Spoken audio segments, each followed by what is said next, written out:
ओम शांति। 28 नवंबर 2024। आज की मधुर महावाक्य। मीठे बच्चे, तुम्हें एक बाप से ही सुनना और सुन करके दूसरों को सुनाना है। प्रश्न, बाप ने तुम बच्चों को कौन सी समझ दी है जो दूसरों को सुनानी है? उत्तर, बाबा ने तुम्हें समझ दी कि तुम आत्माएं सब भाई भाई हो। तुम्हें एक बाप की याद में रहना है। यही बात तुम सभी को सुनाओ, क्योंकि तुम्हें सारे विश्व के भाइयों का कल्याण करना है। तुम ही इस सेवा के निमित्त हो। ओम शांति। ओम शांति अक्सर करके क्यों कहा जाता है? यह है परिचय देना।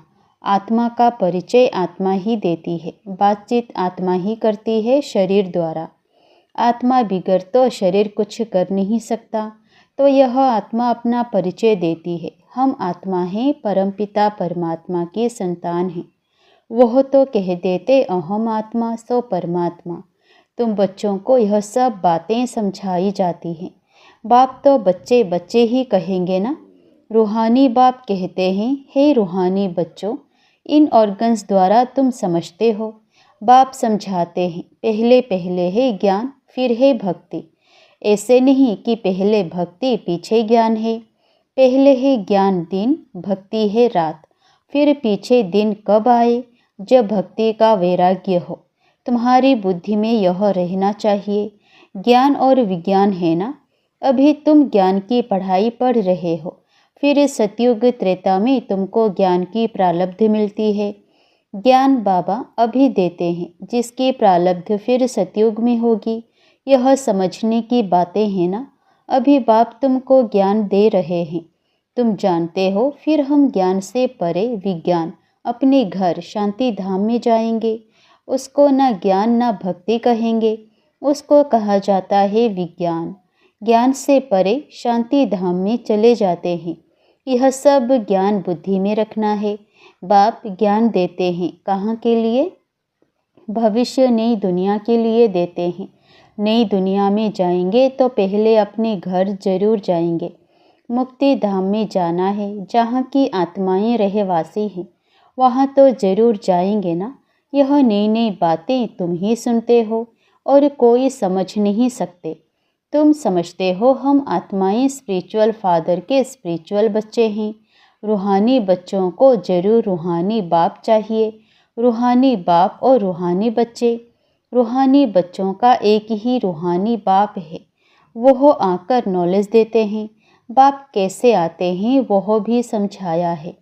बाप कहते हैं, मुझे भी प्रकृति धारण करनी पड़ती है।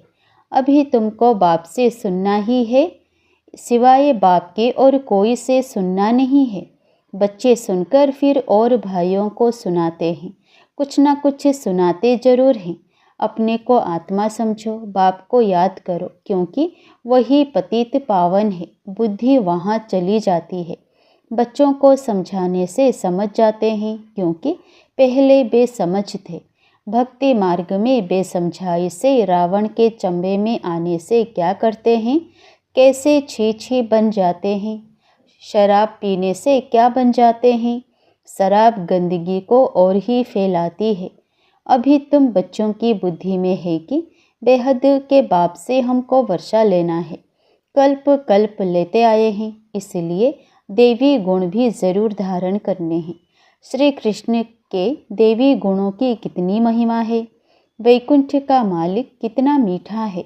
अभी श्री कृष्ण की डिनाइस्टी नहीं कहेंगे, डिनाइस्टी विष्णु अथवा लक्ष्मी नारायण की कहेंगे। अभी तुम बच्चों को मालूम है बाप ही सतयुगी राजाई की डिनाइस्टी स्थापन करते हैं। यह चित्र आदि भल ना भी हो तो भी समझा सकते हैं। मंदिर तो बहुत बनते रहते हैं। जिनमें ज्ञान है वह औरों का भी कल्याण करने, आप समान बनाने भागते रहेंगे। अपने को देखना है, हमने कितनों को ज्ञान सुनाया है। कोई कोई को झट ज्ञान का तीर लग जाता है। भीष्म पितामह आदि ने भी कहा है ना, हमको कुमारियों ने ज्ञान बाण मारा। यह सब पवित्र कुमार कुमारियां हैं, अर्थात बच्चे हैं। तुम सब बच्चे हो, इसलिए कहते हो हम ब्रह्मा के बच्चे। कुमार कुमारियां भाई बहन हैं। यह पवित्र नाता होता है। सो भी एडप्टेड चिल्ड्रन है। बाप ने एडप्ट किया है, शिव बाबा ने एडप्ट किया है प्रजापिता ब्रह्मा द्वारा। वास्तव में एडप्ट अक्षर भी नहीं कहेंगे, शिव बाबा के बच्चे तो हैं ही। सब मुझे बुलाते हैं, शिव बाबा आओ, परंतु समझ कुछ नहीं है। सब आत्माएं शरीर धारण कर पाठ बजाती हैं, तो शिव बाबा भी ज़रूर शरीर द्वारा पाठ बजाएंगे ना। शिव बाबा पाठ ना बजावे फिर तो कोई काम का ना रहा, वैल्यू ही नहीं होती। उनकी वैल्यू ही तब होती है जबकि सारी दुनिया को सद्गति में पहुंचाते हैं, तब उनकी महिमा भक्ति मार्ग में गाते हैं। सद्गति हो जाती है, फिर पीछे तो बाप को याद करने की दरकार ही नहीं रहती। वह सिर्फ गॉड फादर कहते हैं, तो फिर टीचर गुम हो जाता, कहने मात्र रह जाता कि परम पिता परमात्मा पावन बनाने वाला है। वह सद्गति करने वाला भी नहीं कहते। भल गायन में आता है, सर्व का सद्गति दाता एक है, परंतु बिगर अर्थ कह देते हैं। अभी तुम जो कुछ कहते हो सो अर्थ सहित समझते हो। भक्ति की रात अलग है, ज्ञान दिन अलग है। दिन का भी टाइम होता है, भक्ति का भी टाइम होता है। यह बेहद की बात है। तुम बच्चों को नॉलेज मिली है बेहद की। आधा कल्प है दिन, आधा कल्प है रात। बाप कहते हैं मैं भी आता हूँ रात को दिन बनाने। तुम जानते हो आधा कल्प है रावण का राज्य, उसमें अनेक प्रकार के दुख हैं। फिर बाप नई दुनिया स्थापन करते हैं तो उसमें सुख ही सुख मिलता है। कहा भी जाता है यह सुख और दुख का खेल है। सुख माना राम, दुख माना रावण। रावण पर जीत पाते हो तो फिर राम राज्य आता है। फिर आधा कल्प बाद रावण राम राज्य पर जीत पहन राज्य करते हैं। तुम अभी माया पर जीत पाते हो। अक्षर बाय अक्षर तुम अर्थ सहित कहते हो। यह तुम्हारी है ईश्वरीय भाषा। यह कोई समझेगा थोड़े ही। ईश्वर कैसे बात करते हैं तुम जानते हो, यह गॉड फादर की भाषा है, क्योंकि गॉड फादर नॉलेजफुल हैं। गाया भी जाता है वह ज्ञान का सागर नॉलेजफुल है, तो ज़रूर किसी को तो नॉलेज देंगे ना। अभी तुम समझते हो कैसे बाबा नॉलेज देते हैं। अपनी भी पहचान दी है और सृष्टि चक्र का भी नॉलेज देते हैं। जो नॉलेज लेने से हम चक्रवर्ती राजा बनते हैं। स्वदर्शन चक्र है ना, याद करने से हमारे पाप कटते जाते हैं। यह है तुम्हारा अहिंसक चक्र याद का। वह चक्र है हिंसक, सिर काटने का।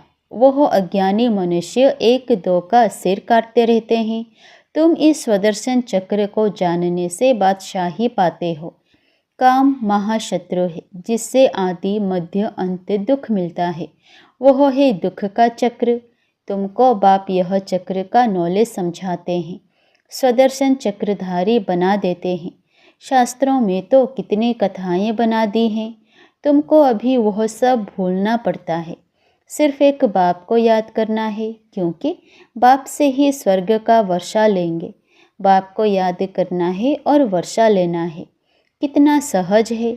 बेहद का बाप नई दुनिया स्थापन करते हैं तो वर्षा लेने के लिए ही याद करते हो। यह है मनमना भव, मध्याजी भव। बाप और वर्षे को याद करते बच्चों को खुशी का पारा चढ़ा रहना चाहिए। हम बेहद के बाप के बच्चे हैं। बाप स्वर्ग की स्थापना करते हैं। हम मालिक थे, फिर जरूर होंगे। फिर तुम ही नरकवासी हुए हो। सतो प्रधान थे, अब तमो प्रधान बने हो। भक्ति मार्ग में भी हम ही आए हैं। ऑलराउंड चक्र लगाया है। हम ही भारतवासी सूर्यवंशी थे, फिर चंद्रवंशी वैश्यवंशी बन नीचे गिरे हैं। हम भारतवासी देवी देवता थे, फिर हम ही गिरे हैं। तुमको भी सारा मालूम पड़ता है। वाम मार्ग में जाते तो कितना छी बन जाते हो। मंदिर में भी ऐसे छी चित्र बनाए हुए हैं। आगे घड़ियाँ भी ऐसे चित्रों वाली बनाते थे। अब तुम समझते हो हम कितने गुलगुल थे। फिर हम ही पुनर्जन्म लेते लेते कितने छी बनते हैं। यह सतयुग के मालिक थे तो देवी गुणों वाले मनुष्य थे, अभी आसुरी गुणों वाले बने हैं और कोई फर्क नहीं है। पूंछ वाले व सूंड वाले मनुष्य होते नहीं है। देवताओं की सिर्फ यह निशानियां हैं, बाकी तो स्वर्ग प्राय लोप हो गया है। सिर्फ यह चित्र निशानी है। चंद्रवंशियों की भी निशानी है। अभी तुम माया पर जीत पाने के लिए युद्ध करते हो, युद्ध करते करते फेल हो जाते हैं तो उनकी निशानी तीर कमान है। भारतवासी वास्तव में है ही देवी देवता घराने के, नहीं तो किस घराने के गिने जाएं। परंतु भारतवासियों को अपने घराने का मालूम ना होने के कारण हिंदू कह देते हैं, नहीं तो वास्तव में तुम्हारा है ही एक घराना। भारत में है सब देवता घराने के, जो बेहद का बाप स्थापन करते हैं। शास्त्र भी भारत का एक ही है। डीटी डिनाइस्टी की स्थापना होती है, फिर उनमें भिन्न भिन्न ब्रांचेस हो जाती है। बाप स्थापन करते हैं देवी देवता धर्म। मुख्य है 4 धर्म। फाउंडेशन देवी देवता धर्म का ही है। रहने वाले सब मुक्ति धाम के हैं। फिर तुम अपने देवताओं की ब्रांचेस में चले जाएंगे। भारत की बाउंड्री एक ही है और कोई धर्म की नहीं है। यह है असूल देवता धर्म के। फिर उनसे और धर्म निकले हैं ड्रामा के प्लान अनुसार। भारत का असूल धर्म है ही डीटी, जो स्थापन करने वाला भी बाप है। फिर नए नए पत्ते निकलते हैं। यह सारा ईश्वरीय झाड़ है। बाप कहते हैं मैं इस झाड़ का बीज रूप हूँ। यह फाउंडेशन है। फिर उनसे ट्यूब्स निकलती है। मुख्य बात है ही हम सब आत्माएं भाई भाई हैं। सब आत्माओं का बाप एक ही है। सभी उनको याद करते हैं। अब बाप कहते हैं इन आँखों से तुम जो कुछ देखते हो उनको भूल जाना है। यह है बेहद का वैराग्य, उनका है हद का। सिर्फ घरबार से वैराग्य आ जाता है। तुमको तो इस सारी पुरानी दुनिया से वैराग्य है। भक्ति के बाद है वैराग्य पुरानी दुनिया का। फिर हम नई दुनिया में जाएंगे वाया शांति धाम। बाप भी कहते हैं यह पुरानी दुनिया भस्म होनी है। इस पुरानी दुनिया से अब दिल नहीं लगानी है। रहना तो यहाँ ही है जब तक लायक बन जाएं। हिसाब किताब सब चुक्त करना है। तुम आधा कल्प के लिए सुख जमा करते हो, उनका नाम ही है शांति धाम सुख धाम। पहले सुख होता है, पीछे दुख। बाप ने समझाया है जो भी नई नई आत्माएं ऊपर से आती हैं, जैसे क्राइस्ट की आत्मा आई, उनको पहले दुख नहीं होता है। खेल है ही पहले सुख पीछे दुख। नए नए जो आते हैं वो हैं सतो प्रधान। जैसे तुम्हारा सुख का अंदाज जास्ती है, वैसे सबका दुख का अंदाज जास्ती है। यह सब बुद्धि से काम लिया जाता है। बाप आत्माओं को बेट समझा रहे हैं, वह फिर औरों और आत्माओं को समझाते हैं। बाप कहते हैं मैंने यह शरीर धारण किया है। बहुत जन्मों के अंत में अर्थात तमो प्रधान शरीर में मैं प्रवेश करता हूँ। फिर उनको ही फर्स्ट नंबर में जाना है। First so last, last so first, यह भी समझाना पड़ता है। फर्स्ट के पीछे फिर कौन? मम्मा, उनका पार्ट होना चाहिए। उसने बहुतों को शिक्षा दी है। फिर तुम बच्चों में नंबरवार हैं जो बहुतों को शिक्षा देते पढ़ाते हैं। फिर वह पढ़ने वाले भी ऐसी कोशिश करते हैं जो तुमसे भी ऊंचे चले जाते हैं। बहुत सेंटर्स पर ऐसे हैं जो पढ़ाने वाली टीचर से ऊंचे चले जाते हैं। एक एक को देखा जाता है। सबके चलन से मालूम तो पड़ता है ना। कोई कोई को तो माया ऐसा नाक से पकड़ लेती है जो एकदम खलास कर देती है। विकार में गिर पड़ते हैं। आगे चलकर तुम बहुतों का सुनते रहेंगे, वंडर खाएंगे, यह तो हमको ज्ञान देती थी, फिर यह कैसे चली गई। हमको कहती थी पवित्र बनो और खुद फिर छीछी बन गई। समझेंगे तो ज़रूर ना, बहुत छीछी बन जाते हैं। बाबा ने कहा है बड़े बड़े अच्छे महारथियों को भी माया जोर से फटकाएगी। जैसे तुम माया को फटका कर जीत पहनते हो, माया भी ऐसे करेगी। बाप ने कितने अच्छे अच्छे फर्स्ट क्लास रमणीक नाम भी रखे, परंतु ओहो माया, आश्चर्यवत सुनते कथनते फिर भागनते गिरंती हो गए। माया कितनी ज़बरदस्त है, इसलिए बच्चों को बहुत खबरदार रहना है। युद्ध का मैदान है ना, माया के साथ तुम्हारी कितनी बड़ी युद्ध है। अच्छा, मीठे मीठे सिकिलधे बच्चों प्रति माता पिता बाप दादा का याद प्यार और गुड मॉर्निंग। रूहानी बाप की रूहानी बच्चों को नमस्ते। धारणा के लिए मुख्य सार पहला, यहाँ ही सब हिसाब किताब चुकते कर आधा कल्प के लिए सुख जमा करना है। इस पुरानी दुनिया से अब दिल नहीं लगानी है। इन आँखों से जो कुछ दिखाई देता है उसे भूल जाना है। दूसरा, माया बड़ी ज़बरदस्त है, उससे खबरदार रहना है। पढ़ाई में गैलप कर आगे जाना है। एक बाप से ही सुनना और उनसे ही सुना हुआ दूसरों को सुनाना है।